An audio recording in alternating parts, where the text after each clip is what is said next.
राज्यसभा सांसद ज्योतिरादित्य सिंधिया ने अवैध खनन के खिलाफ बड़ा बयान दिया है। ग्वालियर दौरे पर आए सिंधिया ने कहा कि वो हमेशा से अवैध खनन के खिलाफ थे और आगे भी रहेंगे। मुरैना में प्रशासन पर माफिया के हमले के बारे में सिंधिया ने कहा कि इसमें जांच के साथ सख्त कार्रवाई होगी। जरूरत पड़ी तो वो मुख्यमंत्री शिवराज सिंह चौहान से भी बात करेंगे।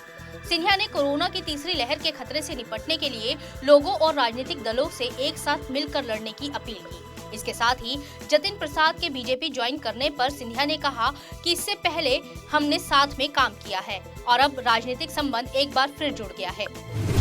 हम आपको कहीं जाने भी नहीं देंगे। देखो पहले आप लोग सुरक्षित हो, घर पे सब लोग सुरक्षित हैं। आपने पहले पूछ लिया था सब मालूम है, फिर भी अब मैं आपके सामने कहीं नहीं जाने देंगे। सर 2 दिन का आपका कार्यक्रम है या किस तरह? क्या तीसरी लहर को लेकर कुछ अधिकारियों से कुछ नई तरह से बात? मेरी बड़ी विस्तृत चर्चा मुख्यमंत्री जी के साथ कल हुई है। पहले तो मध्य प्रदेश सरकार को मैं अपने तहे दिल से, मुख्यमंत्री को, सारे हमारे मंत्रियों को, हमारे विधायकों को, प्रदेश के भाजपा के कार्यकर्ताओं को और प्रदेश की जनता को और मीडिया को मैं तहे दिल से धन्यवाद अर्पित करना चाहता हूं कि इस विकट परिस्थितियों में जो दूसरी लहर आई उसमें जिस तरीके से सावधानी बरती गई सभी के द्वारा और ख़ास करके आप लोगों के द्वारा, जो आप लोगों ने प्रचारित भी किया, और इस वातावरण में हमारे कोविड वॉरियर्स और आपने जिस तरीके से जनसेवा भी निभाया है, मैं आपको तहे दिल से धन्यवाद अर्पित करना चाहता हूँ। अभी दूसरे वेव पर हम लोग ने काबू पाया है, लेकिन अभी भी जंग जारी है। ये हम ना सोचें कि जंग समाप्त हुआ है। अभी भी हम लोगों को सावधानी बरतनी होगी। अभी भी हम लोगों को तीसरी वेव की तैयारी करनी होगी और इसका एक ही हल है अंत में, और वो हल है टीकाकरण। तो मैं आपसे भी निवेदन करना चाहता हूँ कि इतने चैनल्स यहाँ आए हैं, आपके चैनल्स के द्वारा भी टीकाकरण का उत्साहवर्धन करें, सभी को एक ऊर्जा प्रदान करें कि टीका ही एकमात्र अस्त्र है और शस्त्र है इस वायरस के विरुद्ध। बड़ी विस्तृत चर्चा कोविड पे भी हमारी हुई है और कल का कार्यक्रम भी है जहाँ 5 या 6 एम्बुलेंस मैं अपने तरफ से भी दे रहा हूँ सारे ज़िलों को। ये फुल्ली इक्विप्ड एम्बुलेंसेस होंगी। जिस कार्यक्रम में आप लोग भी आमंत्रित हैं, उसी के साथ कई ज़िलों में ऑक्सीजन प्लांट्स भी लग रहे हैं। तो चाहे मैं हूँ, चाहे नरेंद्र सिंह जी हों, चाहे शिवराज सिंह जी हों, हम सब अपने अपने स्तर पर कोशिश कर रहे हैं कि जो भी तैयारियां तीसरी वेव के लिए भी हमें करनी होगी, संयुक्त रूप से हम लोग मिलकर कर रहे हैं। और इसमें मैं ये एक ज़रूर बात कहना चाहता हूँ कि इसमें राजनीति हमें नहीं लानी चाहिए।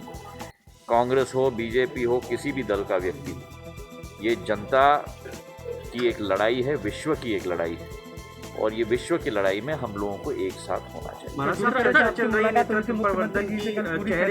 देखिए, मैंने आपके सब बंधुओं से मैंने भोपाल में इस पर विस्तृत चर्चा की है। मध्य प्रदेश सरकार के मुखिया शिवराज सिंह चौहान जी हैं। उनके नेतृत्व में पिछले 16 महीनों में जिस तरीके से इस कठिन परिस्थितियों में सरकार ने इतना बेहतरीन परफॉर्मेंस दिया है, मैं उनको धन्यवाद अर्पित करना चाहता हूं। बधाई नहीं केवल, लेकिन धन्यवाद अर्पित करना चाहता हूं कि उनके नेतृत्व में ये सब संभव हो पाया है।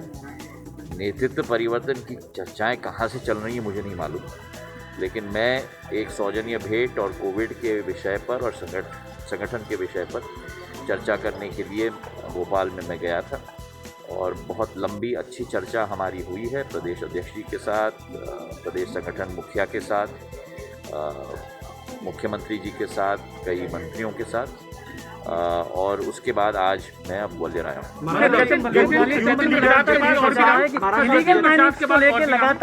चार लोग के बाद और भी नाम बीजेपी में, अब मुझे सचिन पायलट नहीं देखिए, जतिन प्रसाद जी के बारे में मैंने बहुत कुछ कल कहा है भोपाल में।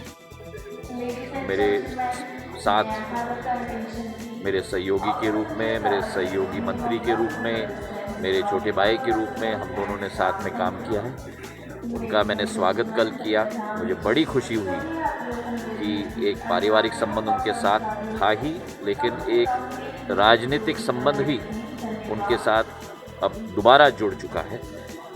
एक ऐसे दल में उन्होंने प्रवेश किया है जिसके मुखिया प्रधानमंत्री नरेंद्र मोदी ने भारत की ध्वज को एक नया यश और कीर्तिमान विश्व स्तर पर दिलवाया है। हमारे राष्ट्रीय अध्यक्ष नड्डा जी, गृह मंत्री अमित शाह जी के नेतृत्व में नरसिंहपुर के तेंदुखेड़ा में मासूम के साथ हुई दरिंदगी के मामले में पुलिस को बड़ी कामयाबी मिली है। दरअसल बच्ची के गायब होने के बाद उसका शव भूसे के ढेर में मिला था। दरअसल आरोपी अहमदाबाद जाने वाली ट्रेन में चढ़ रहा था जब सीसीटीवी फुटेज के आधार पर उसको गिरफ्तार किया गया। इसके बाद पुलिस उसको पूछताछ करने के लिए नरसिंहपुर ले आई, जहां पर उसने बच्ची के साथ अपराध को कबूल किया। देखिए, ये आप लोग इससे अवगत हैं कि ये जिस दिन से ये घटना हुई है उसी दिन से पुलिस पूरी सक्रियता से इसमें अलग अलग टीम्स बना के लगी हुई है। जब वहाँ के रहवासियों से पूछताछ की गई, इसके परिजनों से पूछताछ की गई, तो नितिन पटेल पर संदेह हुआ, क्योंकि ये उसके बच्ची जिस घर में रहती है उसके पड़ोस में ही रहता है। और जब उस घर की चाबी मांगने के लिए इस बच्ची के परिजन नितिन पटेल के घर गए थे, तो नितिन पटेल वहाँ से गायब हो गया था और अपनी अलग अलग उपस्थिति झूठी बता रहा था और गुमराह करने का प्रयास कर रहा था। इस बात पर उस पर संदेह और गहराता गया और उसके बाद जब उसे तलाश करने के लिए भेजा तो वो वहाँ से फरार हो चुका था। इसमें अलग अलग टीम्स ने उसके करीब 300 से अधिक लोगों से इसमें पुलिस ने पूछताछ करी।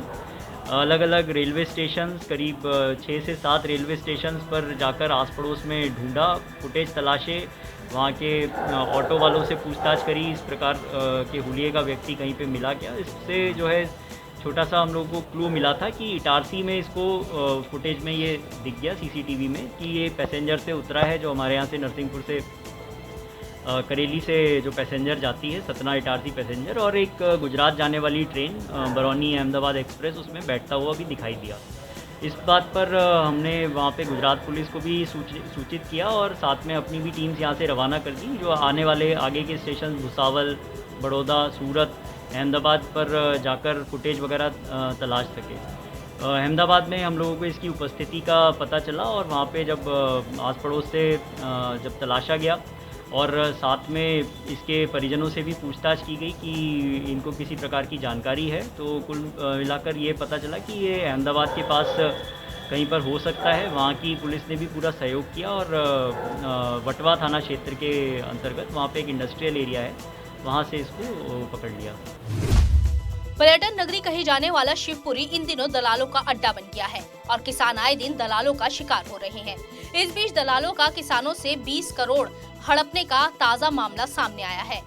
पीपरसमा मंडी में आदेश के बाद प्याज बेचने आ रहे किसानों का शोषण थमने का नाम नहीं ले रहा है। प्याज लेकर आए किसानों से व्यापारी 5% की राशि के साथ साथ पल्लेदारी भी वसूली जा रही थी। वहीं मंडी प्रशासन ने प्याज खरीद के निर्देश जारी कर दिए हैं। वहीं इस मामले में शिवपुरी एसडीएम ने कहा कि अभी तक 2 व्यापारियों को नोटिस जारी किए गए हैं और अगर किसान शिकायत करेंगे तो उन व्यापारियों के खिलाफ कार्रवाई भी की जाएगी। प्याज पर 5% लागत करती है और 40 किलो की पहुंची जाती है। मन कितने का होना चाहिए? प्याज 40 किलो का होता है पर लेकिन 42 किलो का लेते हैं। पल्लेदारी वगैरह भी काटती है? हाँ, पल्लेदारी भी करती है। इस संबंध में 2 शिकायतें प्राप्त हुई हैं। शिकायतों के संबंध में मंडी सेक्रेटरी द्वारा नोटिस जारी किए गए हैं, उनके खिलाफ कार्रवाई की जाएगी। अगर ऐसी और शिकायतें आती है तो उनके लाइसेंस नष्ट की कार्रवाई भी की जाएगी।